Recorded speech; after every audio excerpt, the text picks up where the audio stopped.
Hi, hello students. Welcome back to India's most comprehensive online learning platform, Byjus Exam Prep. This is Anil Prasad Sorampudi, and in this session, we are going to discuss. We are into our second topic in GATE Fundamental series, that is operating system structures. So I welcome you all to this GATE Fundamental series. Please mark your presence. Please do mark your presence, all of you. Yeah. Once again, I welcome you all to this. Just a minute. Yeah, I welcome you all to this GATE Fundamental series in which we are going to cover the operating system's OS structures. Okay, so please do mark your presence. And this is all about myself. For those people who don't know about myself, this is Anil Prasad Sorampudi, and I do have a total of 13 plus years of experience in which I have been training the students in GATE exam all over India. And I'm a triple PG holder. I did my MS in Information Technology, MBA. I also did my MSc in Mathematics. And I'm an expert in computer science. I'm an expert in computer architecture, operating systems, programming data structures, and compiler design. Let me take you people straight away into the session. Before which, I would like to congratulate our toppers of Byjus exam prep in GATE 2024. We secured many ranks, and on the AIR 100, we also secured many more ranks under AR 1000. Some of our rankers are Shivam Garg, secured first rank in Dublin, and Rishabh Gupta, who secured first rank again in instrumentation, and Ghanshyam and Gautam and Sham and whoever. I do not want to go on listing all of our toppers, but I would like to congratulate all of our toppers on behalf of Byjus exam prep. And of course, in parallel to this, we also running one series which is called Ground Zero series, in which in app also we are covering the basics of all and each and every topic for each and every stream. Now, let me take you straight away into the session. So unlock your potential, join GATE 2025 and 2026. We are going to offer you flat 20% of online classroom programs. So this is an offer that is ongoing for the Holi, and you can use the code Holi20, and if you can enroll right now, you'll be getting 20% off on all the courses on the Byjus platform. So enroll now. If you do want any counseling, if you do want any doubts regarding this, just can contact our number 9241333666 to know more. And one more important announcement. There is a session coming in your way. Excel GATE 2025 Journey to Engineering Success. There is a free workshop live which is coming on your way on 27th of March at 7:30 p.m. and the speaker is the renowned Rakesh Chalreja sir, and he is going to give you every guidance how you will be, what exactly are the obstacles, how you will be able to crack the GATE exam, and what are the important tips and tricks to crack the GATE exam, which is live on your way, and 27th March, which is an important workshop in your entire life. So do not miss this opportunity since it is an important workshop. Okay, and take a scholarship test like every week. We are also conducting the scholarship test. This week also, just get up to 90% off on all of programs. On 14th April, if you can appear for the scholarship test and secure a good score, you will be able to get up to 90% off. Okay, scholarship test will be live in between 9 a.m. to 9 p.m. Now, straight away, let us get into the session. Today, we need to discuss about the operating system structures. Okay, so first of all, operating system structures is a point of view of understanding the operating system from one perspective. What exactly is this? When you talk about the operating system, initially before understanding the structures, we need to understand a few things. What are those? You know that a program is called a process in an operating system, right? Now let us take a process. Now, when a process is executing, I also need to show you a process. Whenever it needs to execute, it needs to get stored into the main memory. Let us say for our system, this is our main memory and this is our CPU where the process is going to get executed. Now, in order to execute every process, first of all, we need to make sure that the process is stored in the main memory. Okay, now in addition to the other process, this process will be stored in the main memory, and now when CPU want to execute this process will be transferred to the CPU. This process will be sent to the CPU for execution. Now understand this. Every time when the process starts with execution, the process will mainly, this process total life cycle will mainly move in between two states. Once again, when a process is executing, let us say P1 is a process. During the execution, first of all, P1, whenever it wants to execute, it will get transferred to the main memory and it will wait for the CPU's attention. The moment CPU wants to execute this process will be transferred to the CPU. That means this process execution has actually been begun.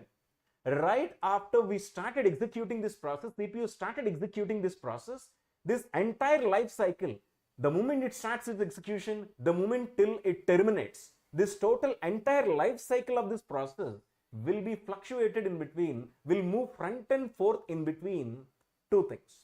One is something called CPU burst.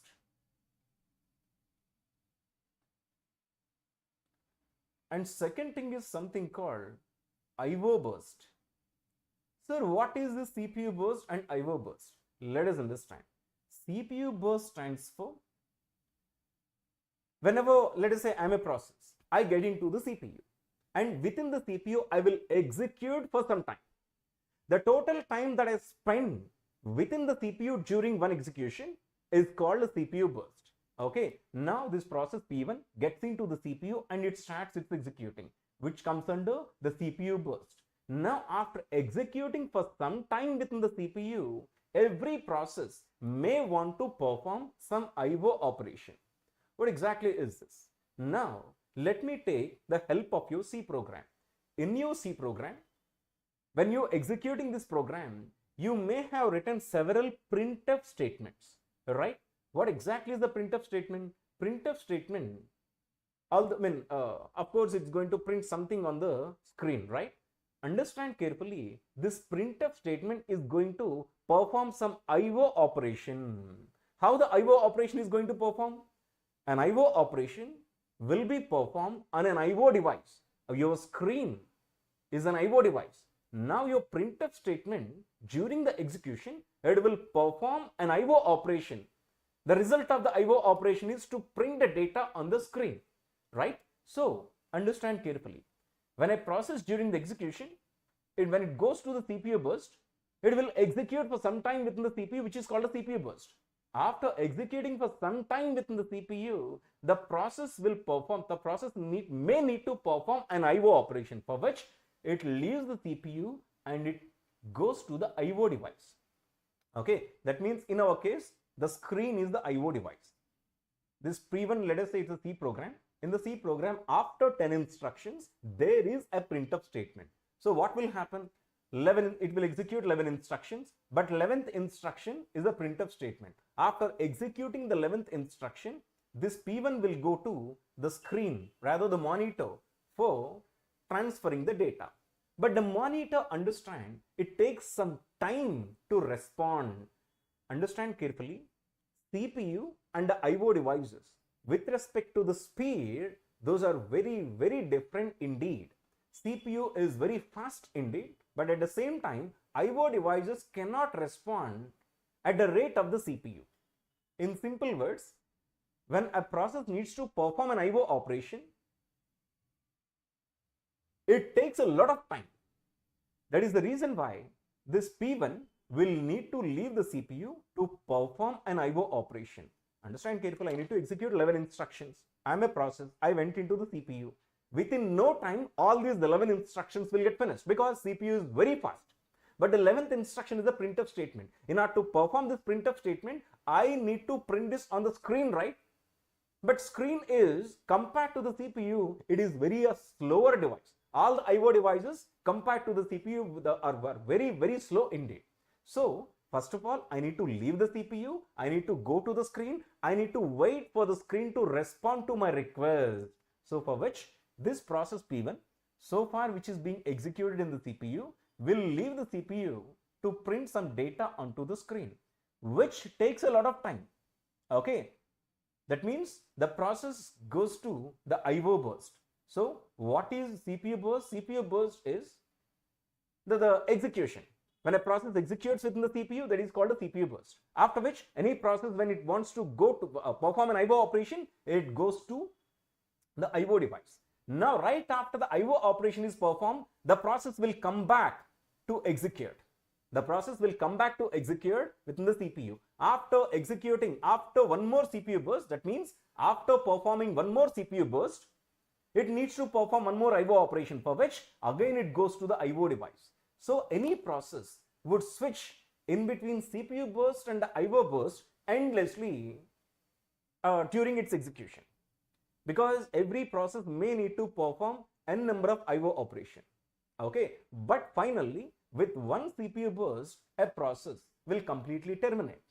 So this is the total process life cycle. Understand carefully, what is the process life cycle? Process life cycle is going to move front and forth in between CPU burst and IO burst. What is CPU burst, sir? CPU burst meaning when a process is executing within the CPU is called a CPU burst. What is the IO burst? Every process, after spending some time within the CPU, it may need to perform an IO operation, for which the process leaves the CPU and goes to the IO device. When it goes to the IO device, it takes a lot of time. Should I increase my volume?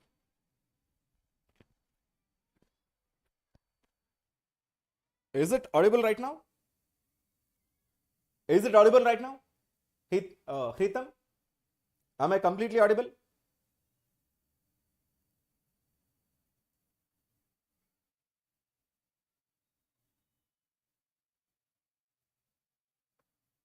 Am I completely audible? Hello, hello, hello. Yes, I guess so. Now, let me start back again. Okay, the process will move in between CPU burst and IO burst. Understand this very, very carefully here. Now, in this slide, I need to introduce the operating system structures. This is where exactly our operating system structures will start. Sir, what are the different operating system structures? Let me tell you. Let me erase this first of all. Understand carefully. There are three structures with respect to the operating system. The first one is something called single process operating system. Second one is multi-process operating system. Multi-process or multi-program operating system. Third one is time shared operating system. Single process, multi-process and time shared operating system. What exactly is the difference between single process, multi-process or multi-program or the time shared operating system? For which, let me go to the next slide, just a minute. I will use this here. Anyhow, this is irrelevant for now. Understand carefully. The thing is, this is our main memory. Antradhiman, am I completely audible and visible? Let us understand this. This is our main memory. Okay. This is my CPU. Okay. Now, there is a process P1. The process P1, when it wants to execute, it needs to get into the CPU. Okay. It just, the process P1 right now, it is executing within the CPU. But quite right after some time, what will be done by the process P1? The process P1 will leave the CPU for performing some IO operation. When a process P1 leaves, to when a process P1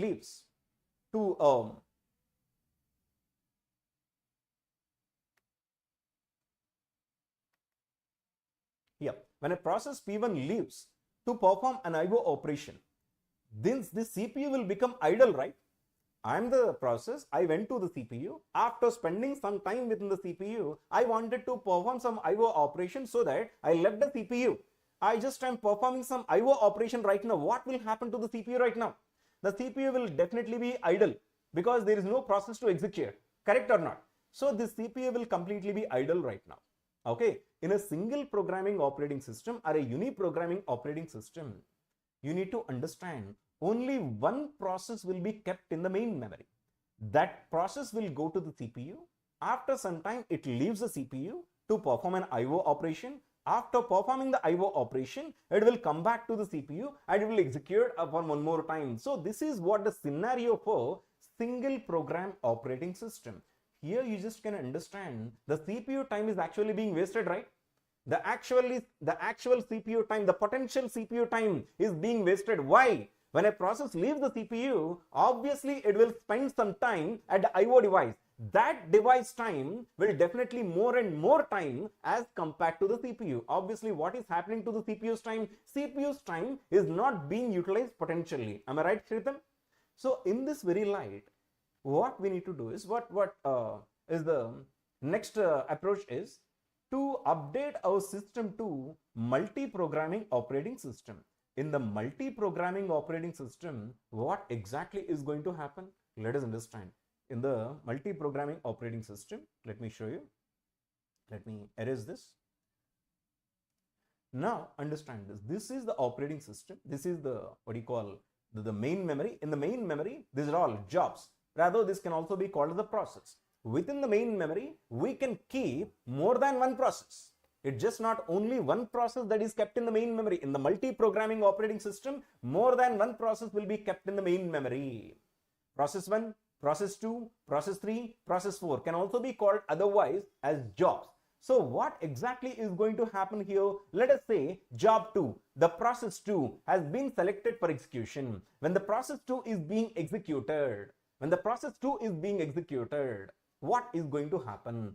This process P2, after spending for some time within the CPU, it leaves the CPU to perform an IO operation. Now at that time, since the CPU is free right now, operating system can schedule one more job here. Okay, P1 can get scheduled. This P1 also will leave to perform some IO operation after some time. When P1 leaves, again job 3, maybe P3 may get scheduled. So this is what exactly is the multi-programming operating system. In the multi-programming operating system, in order to utilize the CPU time and the IO time potentially, we will keep more than one program in the main memory. In the main memory, we'll keep many programs. After which one process will get selected, will be sent to the CPU for execution. Then CPU will start its execution, but after some time that process leaves the CPU for performing some IO operation. In the meanwhile, to utilize the CPU's time effectively, operating system schedules one more job into the CPU. This is what exactly is the multi-programming or multi-process operating system. Okay, now this will continue until the first process which goes to the IO operation comes back. Okay, this is what multi-programming operating system. We discussed three, right? First one is single program. Second one is multi-programming operating system. And the third one is time shared operating system. Sir, what is time shared operating system? Understand carefully. The systems what we are using comes under the category of the time shared operating system. The multi-programmed operating system was used in the earlier days. In the time shared operating system, what is the exact difference is, listen to me carefully. Here, I will explain you in a simplest way. In the multi-programming operating system, although the CPU's time and the main memory or the IO devices are being utilized effectively, there is something missing. User will not be able to communicate with his program after the program gets loaded in the main memory. The scenario was way back in 1980s. Here, for those systems, there was no keyboard, there was no mouse. User will not be able to communicate with his program after that program gets loaded into the main memory. That means there is no interaction at all. The programmer will not be able to interact with his program at all. Those systems were also called the batch systems. In order to update this, in order to give the interaction to the user, multi-programmed operating system has actually been improved to the level of the time shared system. In the time shared system, the difference is you will be able to interact with the computer system all the time by the IO devices, maybe a keyboard, maybe a mouse. In this time shared operating system, user will be able to interact with the system at any point of period. He can change the inputs of his program. so that he also can change the expected output from his program, which was actually not possible in multi-programming operating system. I hope you got a point. Single programming, multi-programming, and a time-shared operating system. So understand carefully. Here there are a few things to remember. Okay, just a minute. There are a few things to remember with respect to multi-programming and a time-shared operating system. In the time-shared operating system, we need to understand there is something called a multi-programming operating system, something called response time. What is the response time? We need to understand. See here, how many jobs are available in the main memory? There are actually 4 jobs. That means there are 4 processes. But in general, there will be thousands of the programs kept in the main memory. Let us have a look at the laptop. Your laptop or a computer system at a time can execute how many programs? There will be many programs on the taskbar. And many front-end programs are currently running on the taskbar. In addition to which, there will be many more programs running at the back end. So at any point of period, a typical system would execute hundreds of the programs at a time, which is a time-shared system. Now here, understand carefully. There is something called a response time. We need to understand what is the response time. Okay, response time meaning the first response that a program can get is called a response time. I will tell you. Okay, this response time must be very less in detail. Let us understand what exactly is this response time. Response time meaning, the live example is, you click on any application on your desktop. The moment you clicked on that application, it will take a slight delay. Rather, it takes a little time to completely get open. For example, you clicked on MS Word icon. The moment you clicked on the MS Word icon, in order to open this MS Word window, your system will take a little time. Although it may not be significant for a human, it will be very significant to a system because there will be some nanoseconds consumed. There will be some important clock cycles of the CPU that gets consumed. This response time should be very short indeed, so that the user will feel that these programs get executed so quickly. One example is, the moment you click any icon on your screen, within less than 1 second, that should open. Then that means that your response time is potential. Your response time is optimal. Okay, what is the response time? The response time of a program is said to be the first response of the system from the system that these programs get. Obviously, what am I doing? When you try to open your Windows, the MS Word, am I free? Being a CPU, let us say I'm a CPU.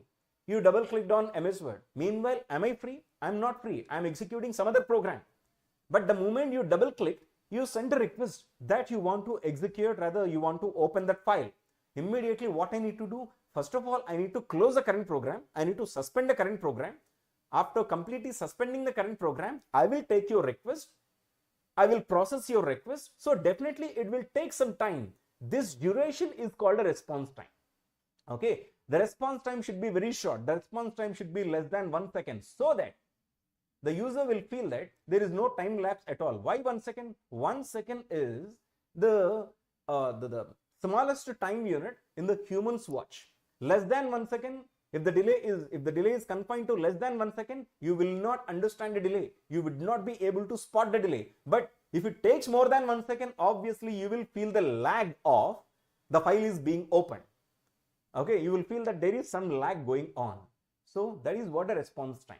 So understand this. There are 3 structures with respect to the operating system. The first one is single programming operating system. Only one program gets executed. That program goes to the CPU. When after completely executing that, after spending for some time within the CPU, it goes to the IO device. Meanwhile, CPU will be idle. After coming back, it will execute. So that means there is only one program in the system. What is the second one? Second one is the multi-programming operating system. Like what you're watching on the screen, there will be several programs or processes or jobs, whatever you call, will be kept in the main memory, and one by one it will be executed by the CPU. CPU will execute it in some order. It may select job 2 first. When job 2 is being executed, other jobs will wait. But job 2 sooner or later will perform an IO operation. For performing an IO operation, job 2 leaves. The moment job 2 leaves the CPU to perform an IO operation, immediately to utilize the CPU's time potentially, CPU will schedule one more job. Okay, after it goes to the IO, one more job will get scheduled. After it goes to the IO, one more job will get scheduled. Okay, so till how long this process gets continued? Till the first job returns back from the IO operation. This is called multi-program operating system.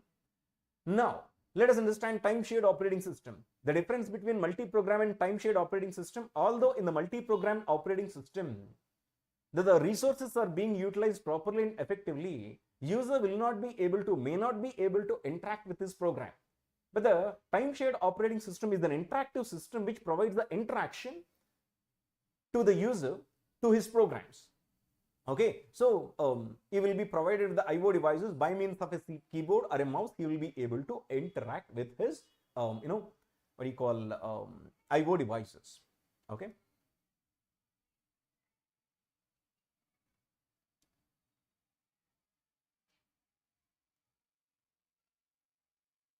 Next thing is we need to discuss about the operating system operations. What are the operating system operations? First of all the operating systems are, you need to understand, interrupt driven. Okay, interrupt driven. In order to understand the operating system operations, first of all, you need to understand how the operating system is going to get loaded in the main memory. Okay, for example, you switched off the system. That means the main memory is completely empty. Okay, whenever you switch on the system again, what exactly is going to happen? Initially, in order to start the operations, first of all, operating system kernel portion should get loaded. Operating system must get loaded in the main memory. How it gets loaded? Simple. When the system is switched on, let us say this is the secondary memory. When the system is switched on, this is the secondary memory, this is the main memory. Initially, within the main memory, kernel portion should get loaded. In order to load the kernel portion in the operating system, there is one program which is called bootstrapper will get executed. There is one program which is got bootstrap loader will get executed. What is this bootstrap loader? Understand carefully. Bootstrap loader will be the first program to execute in your system. During the bootstrap loader program execution, the kernel portion of the operating system will get transferred from secondary memory to the main memory.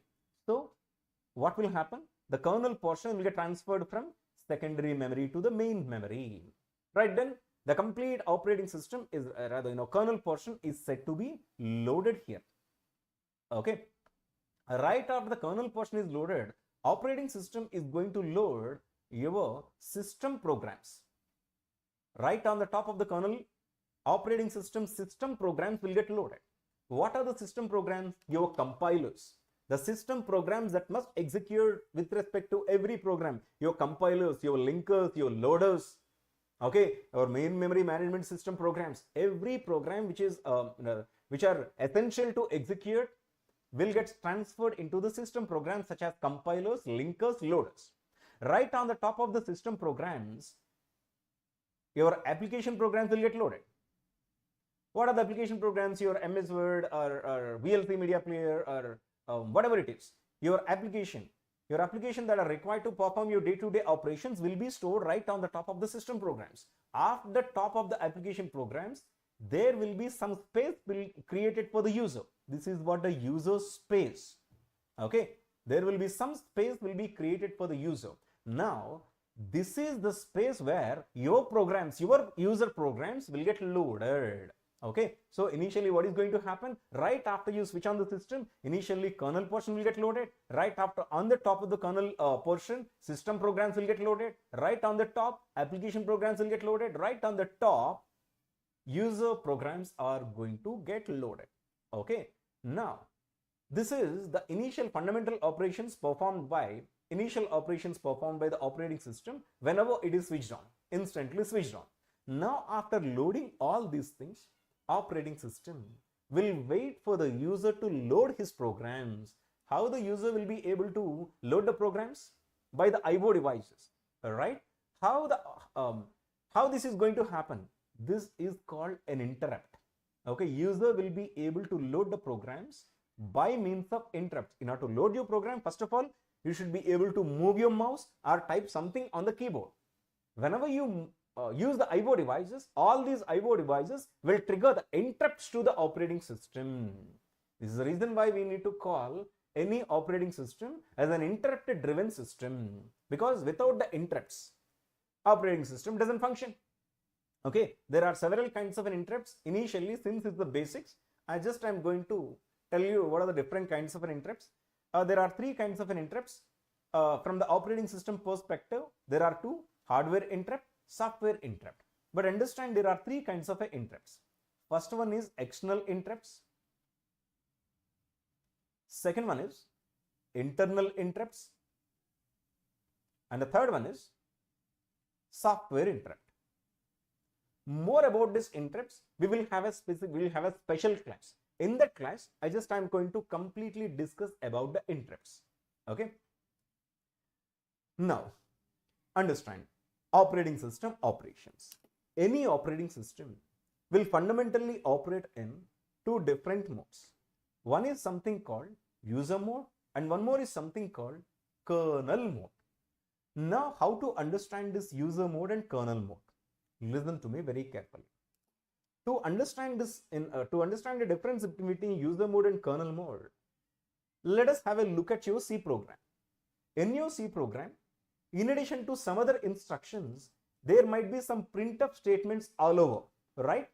There will be several printf statements. There may be several printf statements are spanned across the total C program, right? But understand carefully, what is this printf statement? During the execution of the printf statement, an IO operation is being performed. How the IO operation is being performed? In order to perform the IO operation, I should be able to access the IO device. Okay. Understand carefully, to access every IO device, there is a specific program to execute. For example, printer. In order to access the printer, there will be one program with respect to the printer. Our system should be able to execute the printer's program. Then you will be able to take a printout. In order to access the screen also will have its own program.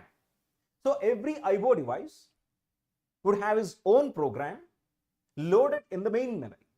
So in order to perform this printf, that screen's program should get executed. But where those programs are available? That programs are available in the kernel portion. In the kernel portion, all the programs related to the IO devices will be loaded, which are called service routines. Okay. For example, keyboard, mouse, there are, let us say, 10 IO devices. Every time you are connecting an IO device into the system, that IO device program will directly get loaded to the kernel portion. So there are 10 IO devices connected to the system. That means 10 service routines are loaded in the kernel portion. Now understand, every time you want to use one of the device, immediately kernel portion will get accessed. And understand carefully, kernel portion will be strictly prohibited for the programmer. Programmer cannot enter into the kernel portion. That's the reason why the total operating system usage, that the operation will be divided into two modes. One is user mode, second one is kernel mode. In the C program, the other instructions such as int a, c is equal to a plus b, and the other instruction can be executed in the user mode because there are simply normal instruction. By executing those instructions, while executing those instructions, we are not accessing the IO devices. But when it comes to the printf, to execute printf, we are accessing the IO device. To execute IO device, we need to access IO device, we require to perform an IO operation. Rather, we need to execute the IO program. This IO program is available in the kernel portion. So what operating system does is, operating system will execute that in the kernel. I hope you got the point. So every instruction will be executed, normal instruction will be executed in the user mode, but if there is an IO instruction, that IO instruction will be executed in the kernel mode. Fundamentally, these are the two modes under which any operating system would operate. Some operating systems work with more modes also. For example, when you load this Java virtual machine, Java virtual machine requires a third mode, virtual mode. Okay, if there is no virtual mode, your Java virtual machine doesn't work. Okay, so many of there is a multi-mode operating systems also. So initially there are only two modes, but advanced operating system will have many modes. Okay, so understand what is the virtual mode. There is a user mode and kernel mode. Virtual mode is in between user mode and kernel mode. That means virtual mode has more privileges than the user mode and less privileges than the kernel mode. Okay, so but initially we just need to understand only about the two modes. One is user mode and the kernel mode. Okay, how the transition will happen from user mode to the kernel mode. Timer to prevent the infinite loop process hogging resources. Timer is set to the interrupt the computer after the some period. We will talk about the counter later. Sorry. Then initially let us think about how the user mode to kernel mode. User program is executing. Then user program needs to execute an IO operation. The IO operation, or to perform the IO operation, I need to execute IO program. This IO program can also be called as a system call in the operating system language. Now, what is system call here? Printf. Printf will trigger a system call. But the system call where this program is available, that program of this printf is only available in the kernel mode. Am I clear? So it goes to the kernel mode. Okay, and then from the kernel mode, after executing this, it will get transferred to the user mode. Okay, so this is the difference between user mode and the kernel mode. So in order to enable this, every computer system will provide the hardware support. What is the hardware support? Inside the hardware, there is something called a user, there is something called a mode bit. Okay, there is a single digit to support this mode if there are only two modes. If the bit is equal to 0, that means it's a kernel mode. If bit is equal to 1, that's a user mode. Every operating system provides, every computer system, every CPU is going to provide the mode digit in order to differentiate in between user mode and the kernel mode. Whenever the control goes to the kernel mode, the mode bit will be set to 0. Whenever the control goes to the user mode, the mode bit will be equal to 1. Okay, that's all about it. Yeah, that's all about today's session. Related to process management, we are going to have the next session. In the next session, we're going to discuss something about the process management, with which we just have come to an end of today's session. I hope you enjoyed this session. And anything else? Let me see this.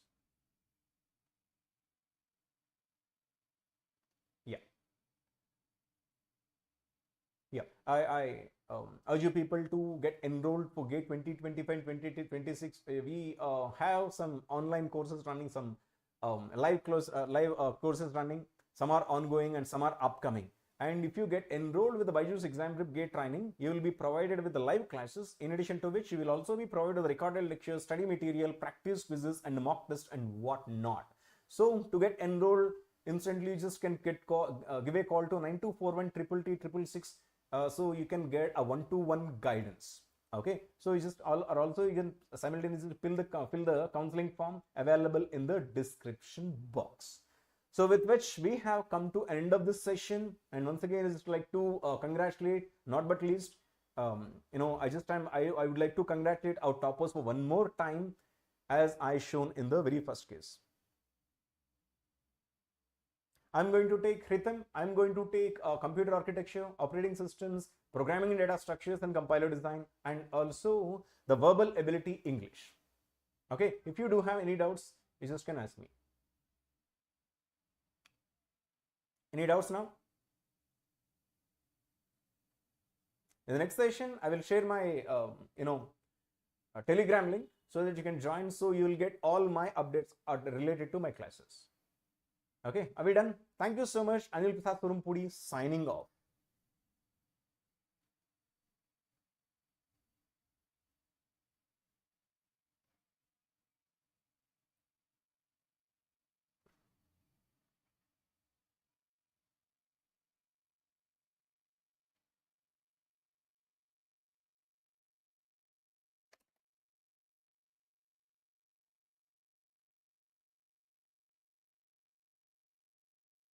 Good night.